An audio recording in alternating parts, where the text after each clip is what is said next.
Blessed day, everyone. So now I will be discussing about the four topics. First, accounting and financial management. Second, legal issues, marketing research and planning in entrepreneurship. Third, human resource management. And fourth, ethics and social responsibility. Now, let's go to the topic of accounting and financial management. So what is accounting? Accounting is the measuring, processing, and recording of financial transactions of an organization.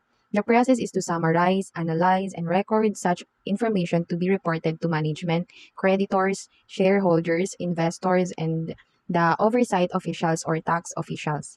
Accounting can be divided into several fields like financial accounting, tax accounting, cost accounting, and management accounting. However, the two main types are financial accounting, reporting financial information to external users like creditors, suppliers, government agencies, analysis, and etc. Management accounting, reporting financial information to internal users like management and employees is called management accounting. What is financial management? Financial management refers to diplomatic planning, organizing, directing, supervising financial undertakings in an organization. There are many options that everyone can use for managing their finance. This is called managing them on your own, hire a full-time employee, hire a part-time accountant, or a third party who deals with all finance associated activities for you. For example, chartered accountant, usually an organization, an assigned department that looks after the financial involves of the company. A finance manager is appointed to control finance and manage its resources within the industry. What does a financial management do or functions of financial management? The financial department of any organization has to handle numerous functions such as first, calculating the required capital. The financial manager has to calculate and estimate the amount of funds an organization requires. This depends upon the policies of the firm regarding requires expenses on profits. The amount expected has to be determined in such a way that the earning capability of the organization increases. 2. Determining capital structure. Once the need for capital funds has been decided, a decision regarding the type and proportion of various sources of funds has to be taken.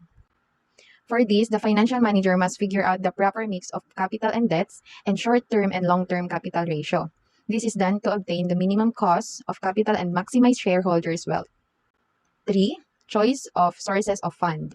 Before the exact acquisition of funds, the finance manager has to check the sources from where the funds are to be collected. The management can raise finance from different sources like equity investors, preference shareholders, debenture holders, banks and other financial associations, and public deposits.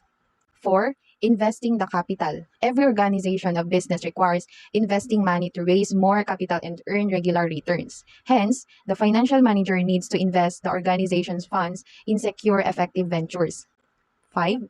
Procurement of funds. The financial manager must procure the funds required for the organization. It might involve consultation with credits and financial association issue of prospectus and etc.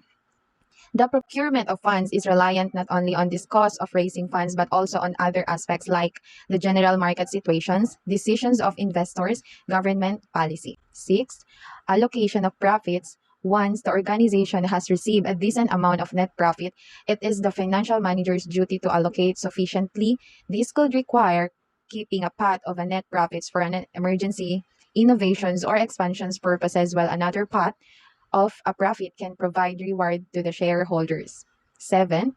Financial control. Not only does the financial manager have to plan, organize, and get funds, but he also has to manage and evaluate the firm's finances in the short term and long term.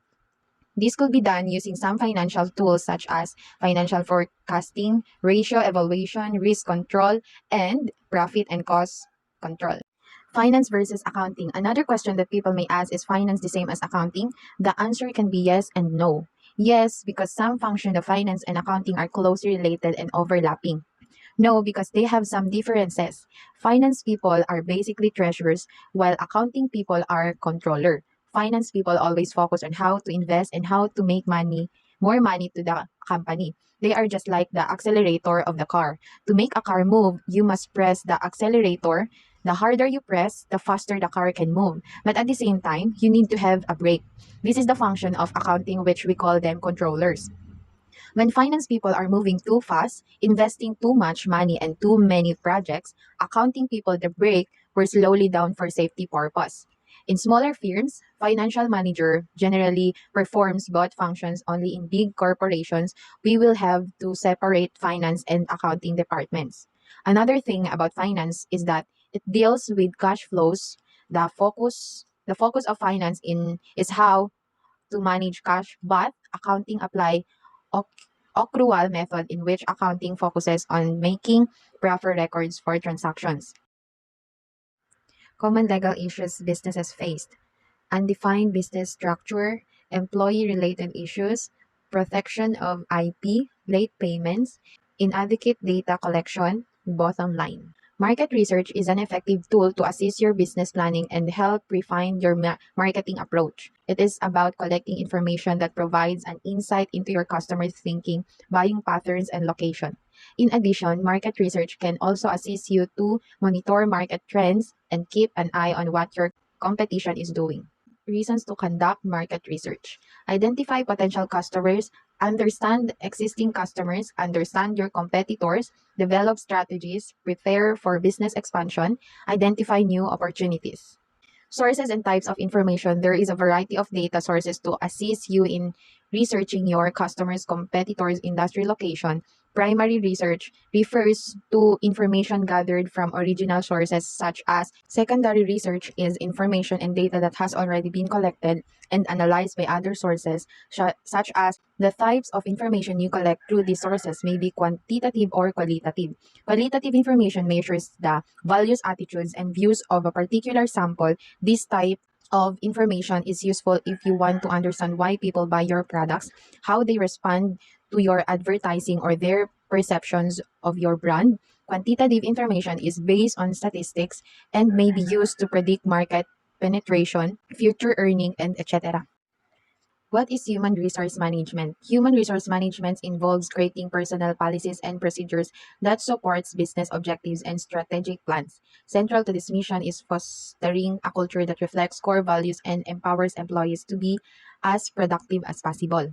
What are the three major roles of human resources management? The job of an HR manager can be broken out into three major roles. First, administrator running payroll, writing job descriptions, creating workplace policies, and procuring benefits packages are typically of HR administration.